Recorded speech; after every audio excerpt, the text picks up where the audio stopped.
बस भरोसा कर लो, हमारा काम हो गया। समझ रहे हैं हमारी बात? भरोसा कर लीजिए। ये हम आखिरी बात है, सब बातें तो भगवत चर्चा होती रहेंगी, ये हम हृदय की आखिरी बात कह रहे हैं जिससे काम बनना है। ये मान लो हमारी बात, हृदय से कह रहा हूं, बिल्कुल श्री जी से मिल के कह रहा हूं, ये बात बिल्कुल वही बात कर रहा हूं। मान लो इस समय हमारी बात मान लो, वहीं से बात कर रहा हूं। महारानी जी का भरोसा मात्र भगवत प्राप्ति करा देगा। हमारे में ताकत नहीं कि हम अपनी साधना को इतनी उज्जवल बना सकें कि माया की मलिनता स्पर्श न कर पाए, हम अपनी चादर श्वेत की श्वेत धर दे जाके प्रभु के सामने। नहीं, मैली हो गई है चादर, भगवत प्राप्ति योग्य नहीं रह गई है। हमारी वासनाएं, हमारी इंद्रियां, हमारा मन बिल्कुल कूड़ा है, कूड़ा, भगवत योग्य नहीं है। भरोसा वो एक क्षण में हमारी बना देंगे बात। मेरे बनाए ना बनेगी कोटि कल्प लो, आपके बनाए बनेगी पल पाव में। बिल्कुल बात मान लीजिए। हम बिल्कुल कैसे तुम्हें बताएं इस समय, बस श्री जी का भरोसा हम देख रहे हैं, उनकी मुस्कुराहट, केवल भरोसा कर लो बस।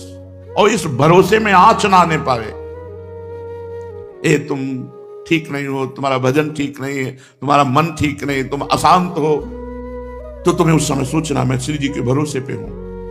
मेरी महारानी जो मेरा कल्याण करेंगी, मेरा मंगल करेंगी, मुझे अपनी सेवा में ले लेंगी, मुझे इस जगत से महारानी जो पार करेंगी पक्का। ये हम अपने हृदय की बात कह रहे हैं। बिल्कुल सब साधन किए हुए, पर साधनों का भरोसा नहीं, भरोसा महारानी जी का। सब बात बन जाएगी अगर ये बात तुम्हारी पकड़ में आ जाए तो, सब बात बन जाएगी। हम बिल्कुल, अब कैसे बताए, इस समय जैसे बोल रहे, बस पकड़ लो हमारी बात। भरोसा श्री जी का अगर पकड़ पा रहे हो तो बस भरोसा। सब साधकों की साधना का, तपस्वियों की तपस्या का, योग की जितनी भी वृत्तियां हैं साधन की, सब का फल है एकमात्र इष्ट में भरोसा दृढ़ हो जाना। और वो हम प्रारंभ से तुम्हें कह रहे हैं, बस आश्रय है, वही आश्रय है, वही प्रपत्ति, वही शरणागति, वही भरोसा। ये माया का जो चरित्र है, ये भगवत कृपा से पार हो। हमारी सामर्थ्य नहीं इस प्रपंच पर विजय प्राप्त कर ले। मेढक खुले तौलने होना, जिंदगी में नहीं तौल पाओगे। 10 रखोगे 2 निकल जाएंगे, 2 संभालोगे 4 निकल जाएंगे। ये हमारी दशा है हम तुम सबकी। प्रहलाद जी कह रहे हैं कि जैसे बहुत सी पत्नियां हो और एक पति शयन गृह की तरफ एक घसीट रही, दूसरी घसीट रही, तीसरी, उसकी क्या दुर्दशा होगी, वैसे हे नृसिंह ये हमारी 10 इंद्रियां और एक मन मिलकर के हमको घसीट रहे बार बार बार बार बार बार प्रकृति की तरफ, माया की तरफ। केवल बातें बनाना अलग चीज है, माया पर विजय प्राप्त करना बहुत कठिन बात है। ये केवल इनके भरोसे से होगा। अगर तुम्हारी समझ में आ रही हो इस समय की बात, तो निश्चिंत हो जाओ प्यारी जू के भरोसे पर। हम ये नहीं कह रहे कि निश्चिंत होकर पापाचरण करो, कर ही नहीं सकते जब प्यारी जू का भरोसा है। चिंता मत करो, जितना बने उतना भजन करो। नहीं, जब भजन ना हो उस समय बैठ जाओ, मैं श्री जी का हूं, श्री जी मेरी है, मैं भरोसे पे हूं लाडली जू। आज तक हमने सुना है कि आपका जिसने भरोसा लिया, आपने भरोसा नहीं तोड़ा, मैं आपके भरोसे पे हूं। बस हो गया,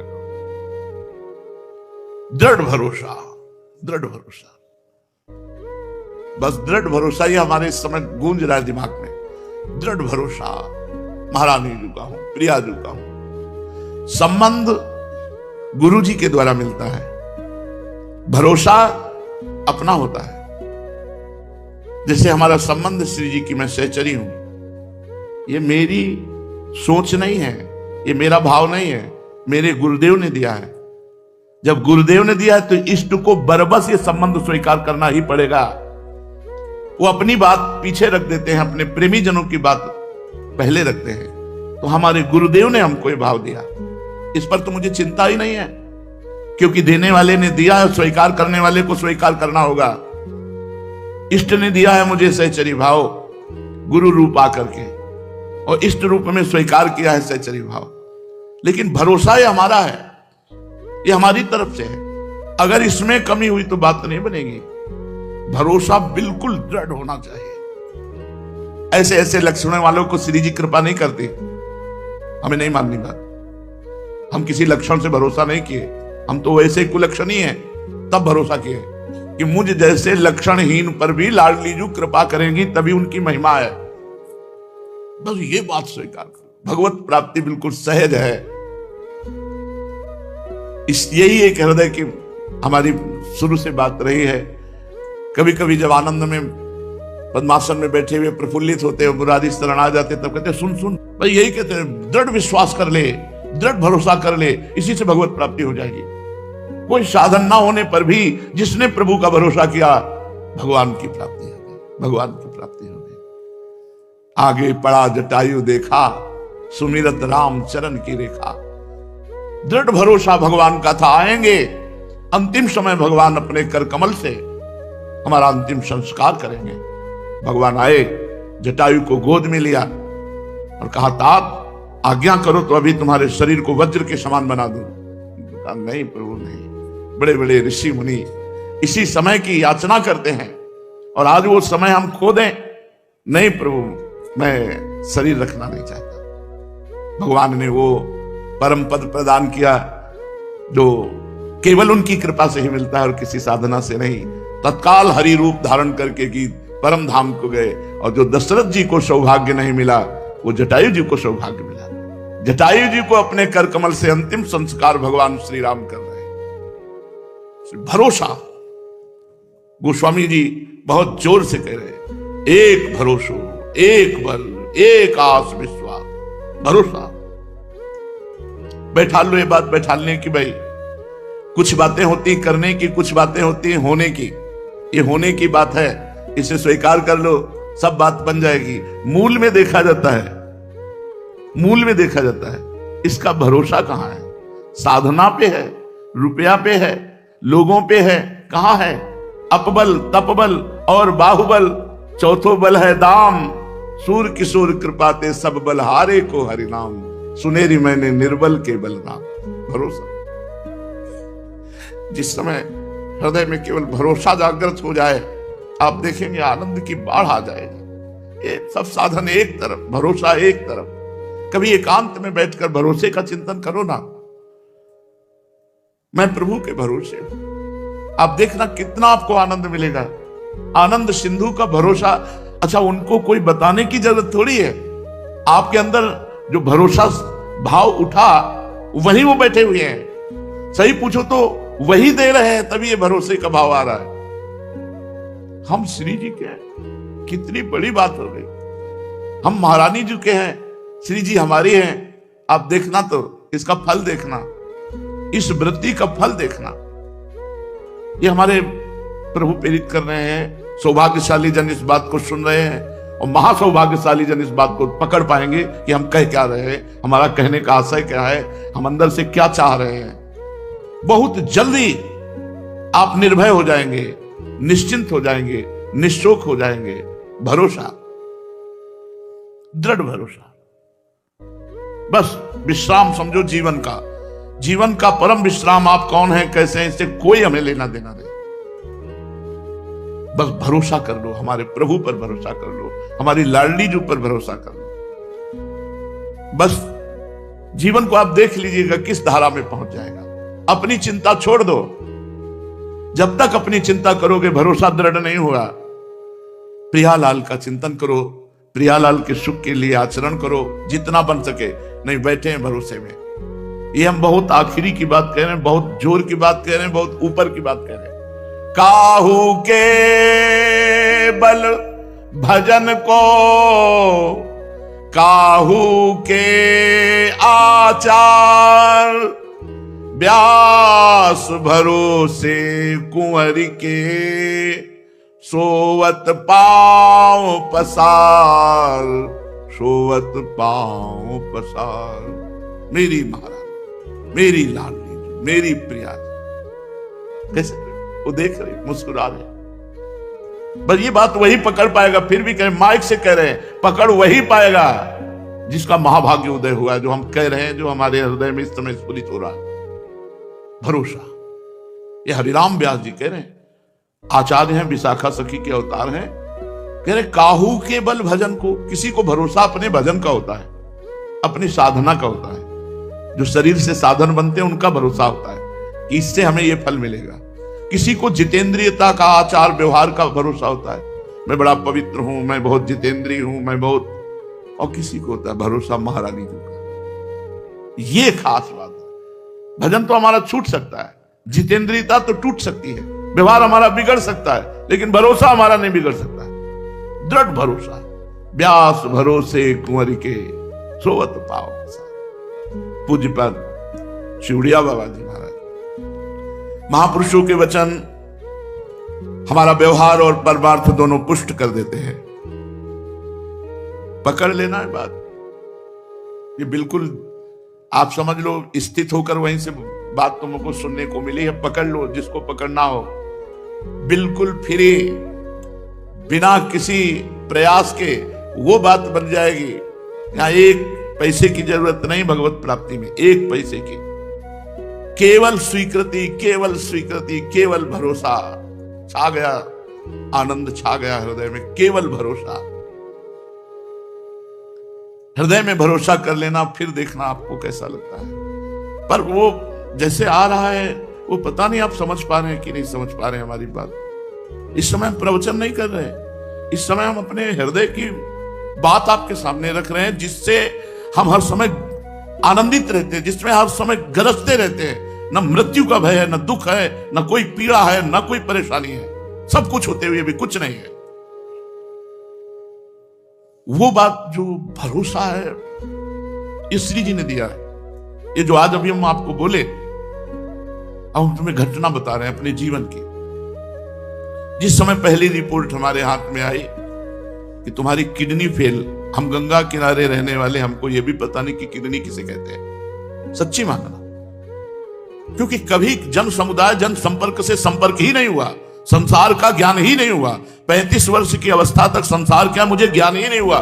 गांव के किनारे से केवल जो गंगा जी, जहां रास्ता नहीं है तो निकल गए हैं, लेकिन मुझे किसी संसारी आदमी से बात करना है, संसार का ज्ञान है। संसार का ज्ञान तो श्रीधाम वृंदावन में हुआ। मानो मेरा जन्म नया वृंदावन में हुआ, जिससे हम व्यवहार को समझ पाए। नहीं, केवल परमार्थ के सिवा कुछ नहीं। परमार्थ के लिए अपने जीवन को न्यौछावर करके मृत्यु की भी परवाह न करना, ऐसा साधन प्रधान जीवन था। ना कृपा और ना भरोसा, ये दो शब्द हमारे जीवन में नहीं थे। कृपा और भरोसा शब्द नहीं थे, साधना जीवन में थी। ऐसा करने से ये होगा, इस साधन से ये होता है, इस साधन से ये होता है। रामकृष्ण मिशन में जब स्वामी जी जो उस समय विराजमान थे, उनके पास बलराम भाई ले गए। उन्होंने रिपोर्ट देखी, कहा बाबा तुम्हारी दोनों किडनी बहुत शीघ्र खराब हो रही और परिणाम मृत्यु, इसमें कोई उपाय नहीं है। शायद उस समय डायलिसिस उपलब्ध नहीं होगा, क्योंकि इस शब्द का कहीं भी ना दिल्ली में उच्चारण हुआ था, ना यहां हुआ था। तो उनका इसका मतलब मृत्यु कितने दिनों में, वह कभी भी हो सकती है। उन्होंने ऐसा कहा रामकृष्ण मिशन में स्वामी जी ने। बस वो रिपोर्ट लेके आए, 1 रुपया हमारे पास नहीं, एक व्यक्ति पानी देने वाला नहीं। वही बलराम भाई जो शाम तक आते, कभी 9 बजे पूछते थे कुछ खाया, कुछ मिला भिक्षा में। अगर हम ऐसे कह देते तो भाग जाता, तुरंत कुछ न कुछ जरूर लाता और खाता। आज तक वैसे ही श्रद्धा एक व्यक्ति है जो पहले दिन वृंदावन में मिला था, और आज तक वैसे ही समर्पण, वैसे ही भाव, तनिक भी कहीं किंचित भाव में अंतर नहीं। सुधा निधि का पाठ शाम के करते थे, चतुरासी जी सेवकवाणी का पाठ सुबह करते थे। 1.25 घंटा सेवकवाणी, 1.25 घंटा चतुरासी जी, और 2 घंटा लगभग सुधा निधि। सुधा निधि का गान कर रहे थे 4 बजे। एकदम भाव में आया कि ब्राह्मण के घर जन्म हुआ, बचपन से भगवत मार्ग में निकले, साधना, तो जो काशी का काम था वो तो भगवान विश्वनाथ जी की कृपा से जैसा हुआ हुआ। अब वृंदावन के कार्य में तो अभी अधूरा हूं। अभी 2-3 वर्ष हुए होंगे वृंदावन में आए हुए और राधा वल्लभ जी के बने हुए, सोई रिपोर्ट मिल गई थी। अधूरा जीवन वृंदावन रस को तो हमने जाना ही नहीं, और जाने का समय आ गया। और अब मन कोई साधन बन पाएगा मेरे से, क्योंकि अब तो जाने का समय। बहुत भोलापन था, इसलिए कि अब समाज को देख करके समझ में आ रही, नहीं तो समाज शून्य जीवन था। चिल्ला चिल्ला के रोने लगा, एकांत कमरा था, और ऐसी तन्मयता बने कि हे लाड़ी बिल्कुल अबोध हो, आपको भी नहीं जानता, ना इस मार्ग को जानता हूं। तो अधूरा जीवन, और ऐसा पवित्र जीवन निकला, और अधूरा जीवन जाएगा। अब कोई साधना तो कर नहीं सकता, आपको रिझाने की सामर्थ्य नहीं। हमारे पास न भोग है, न इत्र है, न वस्तु है, न पदार्थ है, केवल मैं ही मैं हूं। और शरीर था कि साधना करूं, तो अब तो वो भी गया, क्योंकि अब किडनी खराब है। बड़ा अर्थ भाव आया, बहुत, मतलब वो स्थिति हम आपको नहीं बता सकते। वो वही जानता है जिसका कोई संसार में नहीं है। बस उसी समय एक घटना घटी, वो हम नहीं बता सकते। बस इतना केवल कहते हैं कि मेरे लिए ही तो साधना होती है, तू मेरा। भरोसा शब्द यहां आया, नहीं कभी जीवन में भरोसा शब्द नहीं था, साधना शब्द था। पद्मासन, जितेंद्रियता, पवित्रता, ब्रह्मचर्य, निष्ठा, भजन, साधन, इसी से हम जीवन मुक्त हो जाएंगे। बस फिर उस दिन से जो बेपरवाही हमारे अंदर आई, मस्ती आई, तो हम तो मनाते हैं कि धन्य है ये किडनी जो फेल हो गई तो हमें पास कर दिया। हमारा भरोसा महारानी जी ने, बस उस दिन से वही बढ़ता चला जा रहा था भरोसा। उसी भरोसे का ये सब जो कुछ आप देख रहे हो सब उसी भरोसे का है, और करता धरता वो वही हम आपको दे रहे हैं। भरोसा, महारानी जी का भरोसा, हृदय से भरोसा बैठ जाए, बस बेपरवाह। मेरे लिए इतना, मैं कह रहा हूं तू मेरे, बस भरोसा जागृत हो गया। अच्छा, आपको श्री जी ने कहा तो आपको भरोसा हो गया, लेकिन मेरे तो आप प्रश्न कर, तो कौन कहला रहा है? कौन कहला रहा है? अगर तुम संत मानते हो, भक्त मानते हो, गुरु मानते हो, जो भी तुम्हारे अंदर भाव है, कोई भेद नहीं।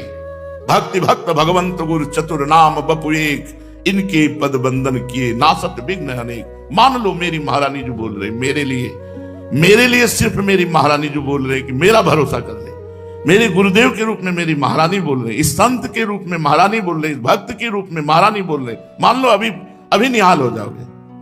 इस शरीर पांच भौतिक नाशवान मलमूत्र का भांड, इससे हम साधना करके श्री जी को रिझा पाएंगे।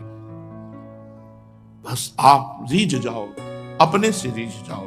और वो रीझ चुकी है, अगर वो रीझ चुकी ना होती तो हम यहां बैठे हुए चर्चा ना कर रहे होते, ना आप सुन रहे होते। यहां वृंदावन में प्रवेश पाना श्री किशोरी जी की कृपा से है, वृंदा देवी की कृपा से है।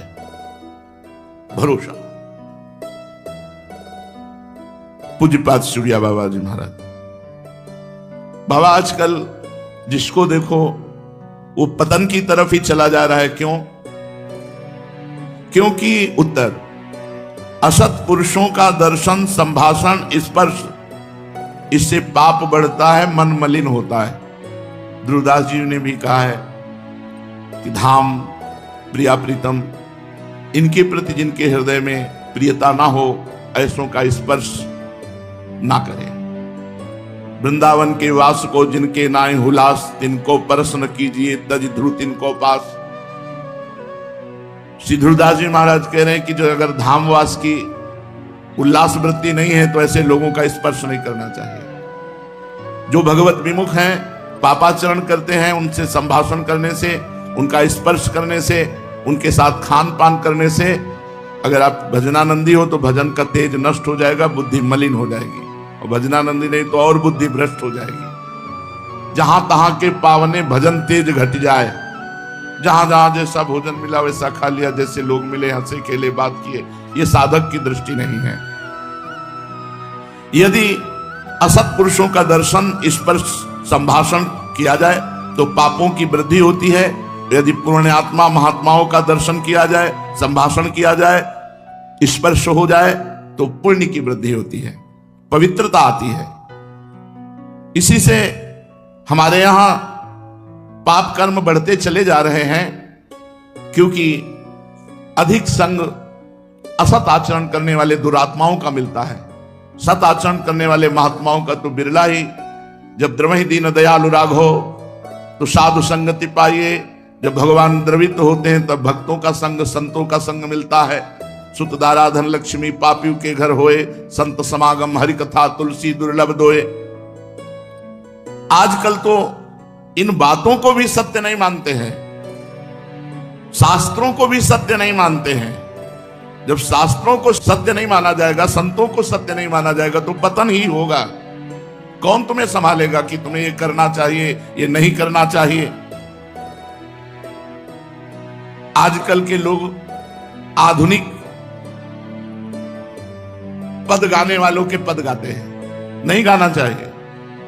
अरे सूरदास जी, तुलसीदास जी, मीराबाई जी, हरिवंश महाप्रभु स्वामी हरिदास जी, हरिव्यास देवाचार्य, इन महापुरुषों के जो समाधि के द्वारा भाव में प्रियालाल की दिव्य लीलाएं देख रहे, वो पद गाने चाहिए। इधर उधर के तुकबंदी जोड़ के, आजकल ये तुकबंदी से थोड़ी है चतुरासी जी, केलीमाल जी, महावाणी जी, ये भाव समाधि में डूबे हुए प्रियालाल की दिव्य लीलाएं जो हो रही उन्हीं को रच रहे हैं। पूज्य पादुड़िया बाबा जी कहते हैं ऐसे आधुनिक शब्दावली को जोड़े हुए पदों का नहीं गायन करना चाहिए।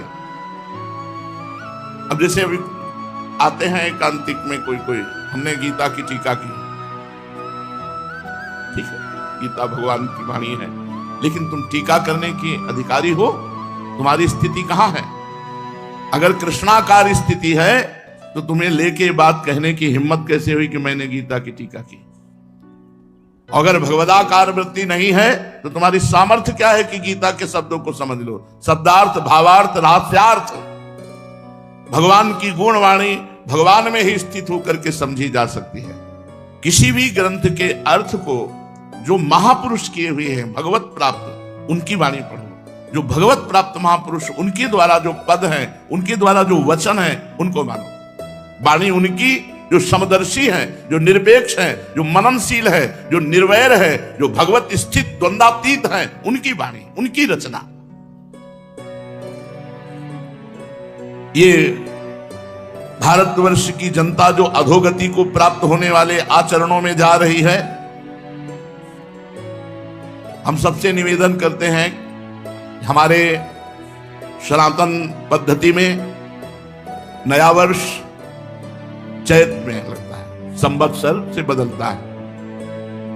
ठीक है, आप अंग्रेजी तारीख का नया उत्सव मनाते हैं, मनाइए, मुझे कोई विरोध नहीं, क्योंकि किसी भी निमित्त से उत्सव मनाइए, नाम कीर्तन कीजिए, भगवत चर्चा कीजिए, वृंदावन धाम की परिक्रमा लगाइए, तीर्थों का अवगाहन कीजिए, अन्य आवश्यकता जिनको वस्तुओं की है उनको दान कीजिए। ब्राह्मण, गौ, संत, महात्मा, जो भी जैसा तुम्हारा भागवतिक भाव। सबसे प्रार्थना है, यदि आप ये हैप्पी न्यू ईयर मनाएंगे तो हैप्पी तभी होगा जब भगवान का नाम कीर्तन करवाइए, 24 घंटे नाम कीर्तन करवाइए। भगवान की 24 घंटे नाम कीर्तन की वृत्ति से जगत मंगल होता है। जहां जहां नाम की आवाज जाती है, जिसके कान में पड़ती है उसके पाप नष्ट होते हैं, उसकी पुण्य वृद्धि होती है, उसका मंगल। यह हैप्पी, यह हैप्पी। शराब पीना हैप्पी नहीं, मांस खाना हैप्पी नहीं, व्यभिचार करना हैप्पी नहीं, उद्दंडता करना। आप देखो नए नए सैकड़ों बच्चे ऐसे नशे करेंगे कि घर तक पहुंचना मुश्किल हो जाएगा, और वो क्लबों में केवल ये कि आज हैप्पी न्यू ईयर। किस बात का हैप्पी? अधर्माचरण का महापाप जिसे कहा गया, वो मदिरा पान, व्यभिचार, जुआ खेलना, नशा कर, ये सब हैप्पी? मूर्खता। प्रसन्नता तो भगवान के चरणारविंद का आश्रय लेने से, उनके चिंतन से है। ब्रह्मभूता प्रसन्नात्मा, हैप्पी माने प्रसन्नता, तो ब्रह्मभूता प्रसन्नात्मा, ना कि ये मलिन आचरण करना। इसलिए सबसे प्रार्थना है, इस नवीन वर्ष के प्रारंभ में ही कसम खाइए कि मैं कभी भी, अगर आप मानते हैं इस अंग्रेजी नवीन वर्ष को, हम कहते हैं मानो, मानो, किसी भी तरह मानो, उसे भगवान से जोड़ दो, सब मंगल हो जाएगा।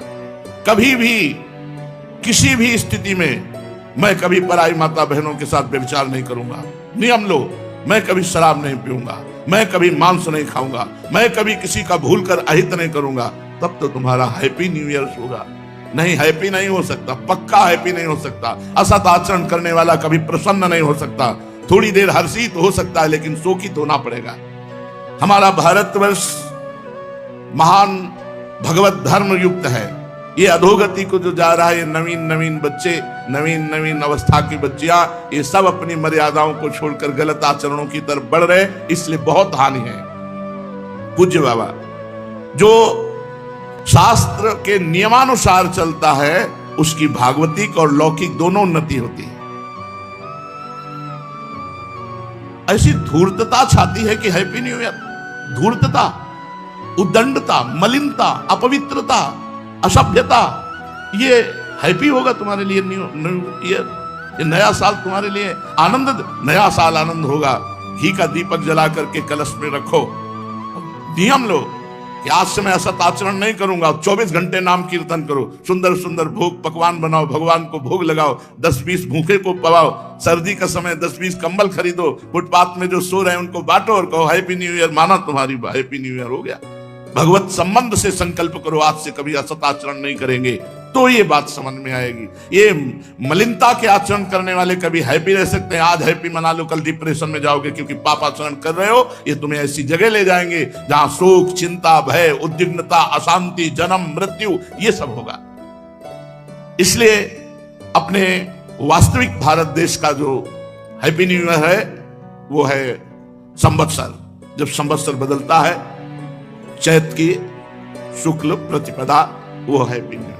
लेकिन आप मनाते हो, मनाओ, हम भी आपके में सम्मिलित हैं, पर नाम कीर्तन करो, भगवत यश चर्चा करो, भगवत साधन करो, गौ सेवा करो कि आज साल का नया दिन है, आज 5000 गायों को भोजन पवाएंगे, आज 5000 गरीबों को भोजन पवाएंगे, आज हम अस्पताल में जाके 5000 रुपया देंगे कि किसी गरीब की सेवा मिला। हमारी जितनी सामर्थ्य है उतना ऐसा करेंगे। ये नहीं कि 50,000 की शराब पी के लड़खड़ाते हुए आ रहे हो कि हैप्पी न्यू ईयर। ये गंदी बात अगर हमारी आवाज कान में पहुंच रही है, तो आप वृंदावन में बैठे हो या जहां भी हो, हमारी आवाज का अगर जरा भी आप आदर करते हैं, श्रद्धा करते हैं, तो आप कोई भी गलत आचरण नहीं करेंगे। नियम लें।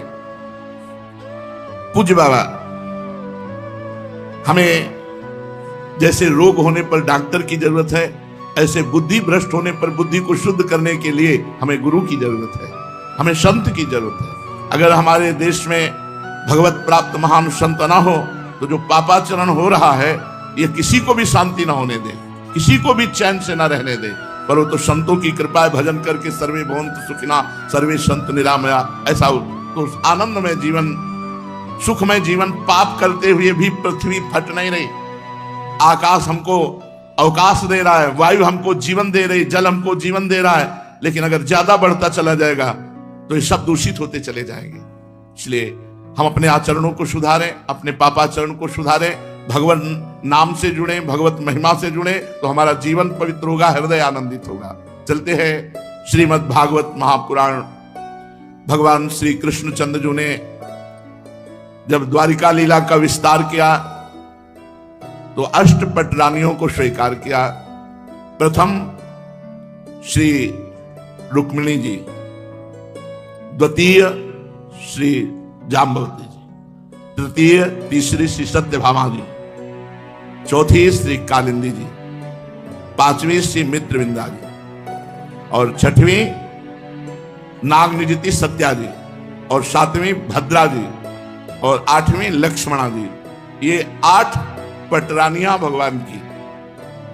राजा परीक्षित ने पूछा, भगवान श्री कृष्ण ने भौमासुर को, जिसने राजकुमारियों को बंदी गृह में डाल रखा था, क्यों और कैसे मारा? आप कृपा करके भगवान श्री कृष्ण का यह पावन चरित्र हमें सुनाइए। श्री सुखदेव जी ने कहा, परीक्षित, भौमासुर ने अपने बल से वरुण भगवान के छत्र का अपहरण कर लिया, और सबसे बड़ी बात यह थी कि देव माता अदिति के कुंडल छीन लिए जाके। महाबली था भौमासुर। यह असंभव बात त्रिभुवन में अभी तक किसी ने ऐसा नहीं किया था कि परम पवित्र जगत बंदनी देव माता अदिति के कुंडल छीन लिए, वरुण जी का छत्र छीन लिया, और सुमेरु पर्वत पर मणि पर्वत नाम का एक स्थान अपने कब्जे में कर लिया। द्वारिका में राजाओं के द्वारा प्रार्थना भेजी जाती, छोटे छोटे राजा कर भगवान से उसकी सब करतूतें बताते भौमासुर की। भगवान श्री कृष्णचंद्र जी ने विचार किया कि बहुत हो गया इसका पापाचरण, जब घड़ा भर जाता है तो फिर उसको फूटना ही पड़ता है। भगवान ने निश्चय किया कि इसका वध करना पड़ेगा। सब सूचनाएं मिलती, किसी भी योनि की किसी भी जीव को कहीं भी जहां ये ज्यादा हाहाकार मचा देता, क्योंकि इसकी मृत्यु सिर्फ भगवान से, दूसरा कोई मार नहीं सकता। जहां जाता वहां आतंक फैलाए हुए था भौमा, और जहां ये रह रहा था ऐसी व्यवस्था थी कि वायु भी बिना आज्ञा के प्रवेश नहीं कर सकती, ऐसा ताकतवर भौमासुर। 16,100 कुमारियां जो जिनका ब्याह नहीं हुआ था, ऐसी राजकुमारियां अपहरण करके बंद किए हुए था ये। पूरे त्रिभुवन में जहां कोई सुंदरी नौकन्या दिखाई देती, शायद भगवान का कार्य पूरा कर रहा था। पृथ्वी का अवतार सत्यभामा जी है और ये भौमासुर भूमि का पुत्र है। तो सत्यभामा जी से कहा बैठो गरुड़ पर आगे, आज तुम्हारे सामने ही तुम्हारे पुत्र का वध करूंगा। मानो ये संबोधन करने के लिए कि बाद में भूमि अवतार है, कहीं रुष्ट ना हो जाए। तो कहा बैठो, जब तुम ही कहोगे कि मारो प्रभु इसको, तब हम मारेंगे। तो गरुड़ पर सत्यभामा जी को बैठाला। प्राग ज्योतिषपुर ये इसकी राजधानी थी। भगवान गरुड़ जी को आदेश किया। प्राग ज्योतिषपुर में प्रवेश करना बहुत कठिन था।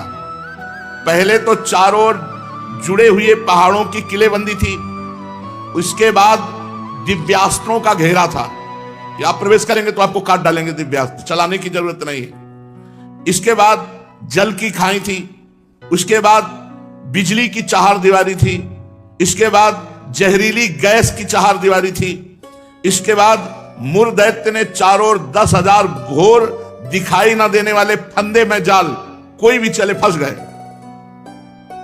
इतनी तो उसकी प्राग ज्योतिषपुर की सुरक्षा थी कि वहां प्रवेश ही कोई नहीं कर सकता जहां भौमासुर रहता था। भगवान श्री कृष्ण ने कौमोदकी गदा को आदेश किया, पहाड़ों को चकनाचूर कर दो। आदेश देते ही फोड़ डाला। भगवान की दिव्य गदा ने चूर चूर कर दिया पहाड़ों को। सुदर्शन चक्र को आज्ञा की, जितने दिव्यास्त्र सबको नष्ट कर दो। सब शस्त्रों की मोर्चाबंदी छिन्न भिन्न कर दी।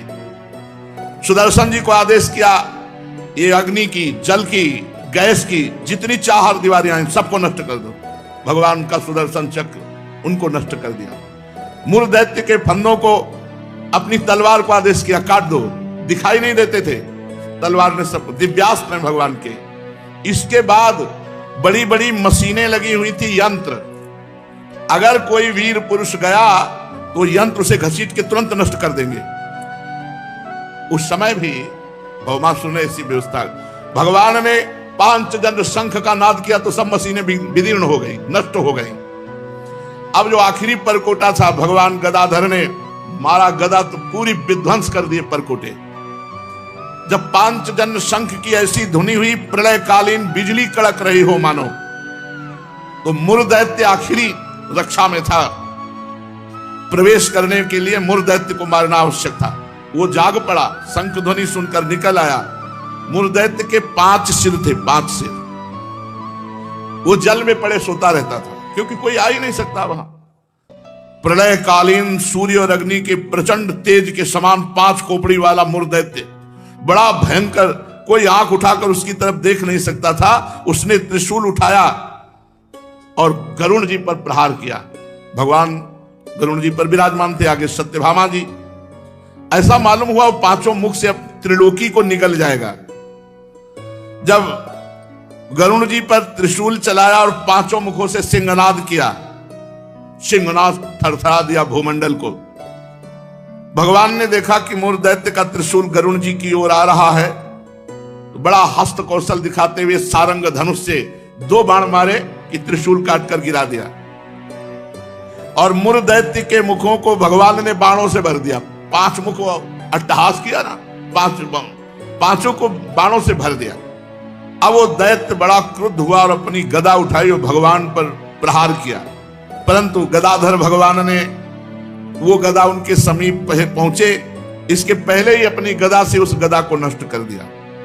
अब वो भुजाएं फैला करके भगवान श्री कृष्ण और गरुड़ जी को मीसने के लिए चला। इतना बलवान। भगवान ने सुदर्शन जी को आदेश किया कि इसका हिसाब किताब कर दो। भुजाएं, जांग, गर्दन, छाती सब जगह से काट के वहीं ढेर कर दिया सुदर्शन जी ने। अब मूर दैत्य के प्राण पखेरु उड़ गए और जल में गिर पड़ा, जैसे इंद्र के वज्र से शिखर कट जाने पर कोई पर्वत समुद्र में गिर पड़ा हो। इसके बाद मूर दैत्य के 7 पुत्रों की रक्षा थी नगर की। ऐसे थोड़ी था भौमासुर का नगर। ताम्र, अंतरिक्ष, श्रवण, विभावसु, वसु, नभस्वान, अरुण, ये सब महाबलवान मूर दैत्य के समान। क्रम बाई क्रम इनकी पूरी सुरक्षा थी प्राग ज्योतिषपुर की। जो ही सुना पिता को मारा श्री कृष्णचंद्र जी ने, शस्त्र अस्त्रों से सुसज्जित होकर पीठ नामक दैत्य को अपना सेनापति बनाकर भगवान श्री कृष्ण पर चढ़ाई कर दी। भगवान श्री कृष्ण पर बाण, खड्ग, गदा, शक्ति, रिष्टि, त्रिशूल, प्रचंड शक्तियों की वर्षा करने लगे वो दैत्य। भगवान ने सारंग धनुष से निकले हुए बाणों से सब अस्त्र शस्त्रों को काट कर गिरा दिया और शस्त्र प्रहार से सेनापति, पीठ, उसके साथी दैत्यों के सिर, जांघें, भुजाएं, पैर, कवच सब सुदर्शन चक्र को आदेश किया काट काट करके सब ढेर कर दिए। भगवान का सुदर्शन अमोघ। जब पृथ्वी के पुत्र नरकासुर, जिसे भौमासुर कहते थे, देखा कि भगवान श्री कृष्ण प्रवेश कर गए, सब विध्वंस कर दिया, असह्य क्रोध हुआ। वो मद वाले हाथियों की सेना में गजराज पर विराजमान होकर भगवान श्री कृष्ण के सामने आया और उसने देखा कि आकाश पर गरुड़ पर पहले सत्यभामा जी विराजमान है, फिर भगवान विराजमान है। जैसे सूर्य के ऊपर बिजली, वर्षाकालीन श्याम मेघ शोभायमान हो, सूर्य गरुड़ जी और बिजली सत्यभामा और वर्षाकालीन मेघ श्री द्वारिकाधीश महाराज। भौमासुर ने देखते ही भगवान पर शतग्नि नाम की शक्ति का प्रहार किया। भगवान ने सारंग धनुष से अमोघ बाण के द्वारा तुरंत उस शक्ति को नष्ट कर दिया। भगवान ने सुदर्शन चक्र को आदेश किया, जितने इनके सैनिक हैं वो तो बस केवल घूमना है, वहां कोई अस्त्र शस्त्र सुदर्शन जी को नहीं रोक सकता। जिधर घूम गए सब साफ हो गया। उस समय भगवान गरुड़ जी पर सवार होकर के गरुड़ जी को आदेश किया, इनके हाथियों की सेना को विदीर्ण कर दो। पंजे और पंखों के मार से बड़े बड़े गजराजों को विदीर्ण कर दिया। चोंच, पंजा, पंख। महाबली गरुड़ जी हैं, महाबली। त्रिभुवन में इनसे बड़ा बली कौन होगा, जो भगवान को विराजमान करके चलते हैं। अनंत ब्रह्मांडों का भार भगवान लेकर चलते हैं। चोंच, पंखे और पंजों की मार से भौमासुर के जितने भी गजराज हाथी थे सब मारे गए। अब भौमासुर अकेले खड़ा। उसने देखा गरुड़ जी की मार से तो मेरी सेना सब नष्ट हो गई। तब गरुड़ जी पर वज्र से भी कठोर शक्ति का प्रहार किया। गरुड़ जी ने एक पंखे के झटके से पूरी शक्ति को नष्ट कर दिया। गरुड़ जी हैं, गरुड़ जी। कभी अवसर आएगा तो जब अमृत हरण करने गए ना स्वर्ग लोग, तब इनके बल का विक्रम देखो। वायु देवता, अग्नि देवता, बड़े बड़े देवता, देवराज इंद्र सब कुछ चलाए। देवराज इंद्र ने वज्र चलाया तो इतना बड़ा पंखे छोड़ दिया, कहा तुम्हारे वज्र का सम्मान करता हूं, नहीं तुम्हारे वज्र को अपनी चोंच से अभी चकनाचूर कर दूं। गरुड़ जी भगवान के वाहन हैं। पक्षीराज गरुड़ जी ने अपने पंख से ही उस शक्ति को नष्ट कर दिया।